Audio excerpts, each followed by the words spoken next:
Honourable Speaker, I rise to support my cut motions and oppose the demand. First, I will speak on demand number 2, which is GAD.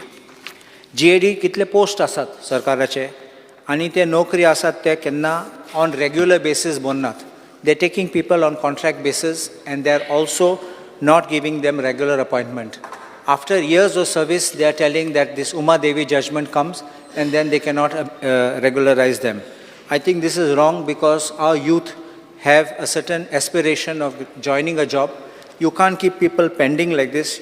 On the eve of election especially, you start filling up the jobs, and that too on contract basis, which I think is unfair to any individual.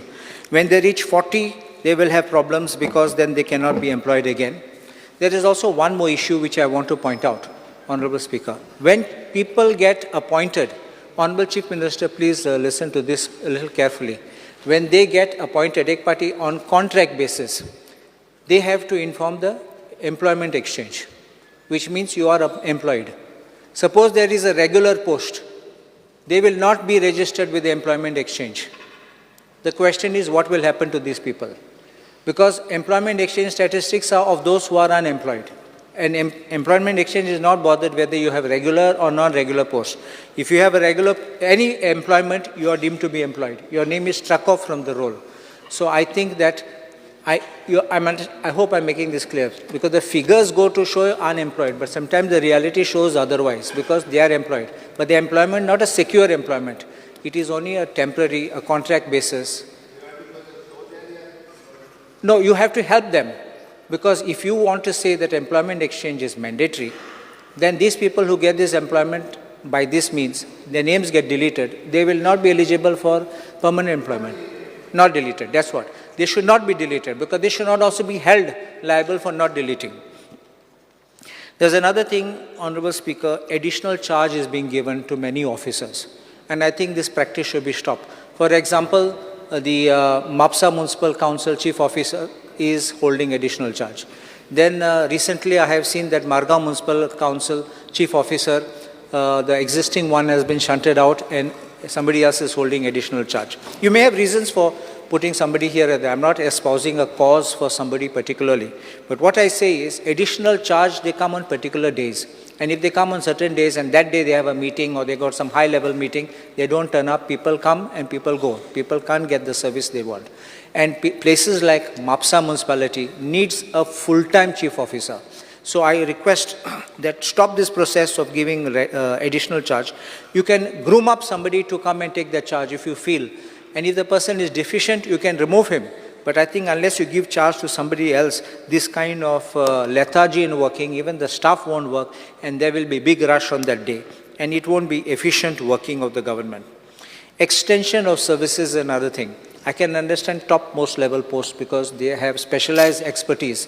But otherwise, in other places, I request the government, don't give any extension. No one is indispensable. Please, they should be allowing them next level to come up, because then they are spoiling the promotional chances of those waiting to be promoted. Then they don't hold a charge and they never get the appointment. I will give you one simple example. In the police force, if you don't regularly give them regular appointments, they don't get eligible to have that qualifying years to be inducted into IPS. So this officiating ad hoc does not give them the thing. So I would request whichever department, I just give that as an example, don't, even for IAS officers, they won't be empaneled if they are only holding this post. Second thing was an excise demand. I will speak on demand number 11. You have an excellent excise commissioner whom I have interacted on the phone with her sometimes and who knows the law and implements it well. Only one request I have is that there is a leakage of revenue according to me. In excise permission when it's granted is given for area of operation and timing. Area mulla, they make a plan and sangta tingak man. If they are exceeding that area, they have to pay more. So I would request, demarcate the areas, let them be there outside the area, but pay the fee, and finally let them run it legally, so that they are not harassed either by the police or by the excise officials, and there's no leakage of revenue for the department. Timing of operation when I was talking about is, very often Excise relates to alcohol. And alcohol, when people go to drink alcohol, especially in residential areas, they cause nuisance and they cause trouble for the people. I would request that this should be monitored so that in residential areas you have a fixed timing, not to give extensions, and this can work for everyone's benefit.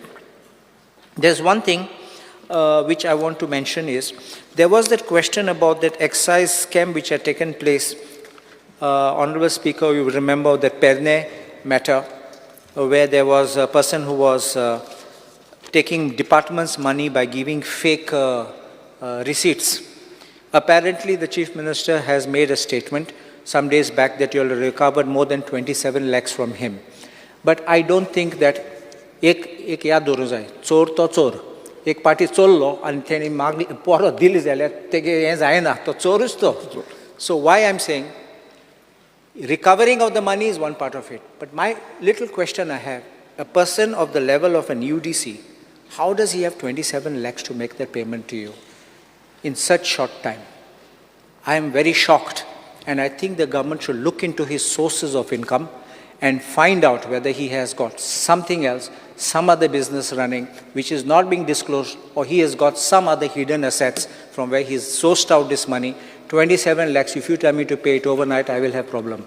But a man like an UDC can get 27 lakhs and pay you in such short time raises many questions. And I think the government should inquire, forget the giving the money, but returning the money in such short speed, in such hurried time is the thing. The other thing is official language, demand number 27. Te amche Konkani Bhasha Bhavan, I would request the government to kindly see that to expedite that. Goa Sadan is the next one, demand number 14. हांव जाणा Honorable Chief Minister Goa Sadan वयता म्हूण, but आमी वयतात तेन्ना Goa Sadanचे आमचे room आहा ते नोड सामके चलनात, थोडे पाटे leaking जाता.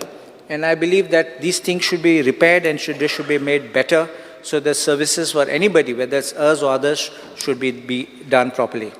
As far as skill development is concerned, demand number 61.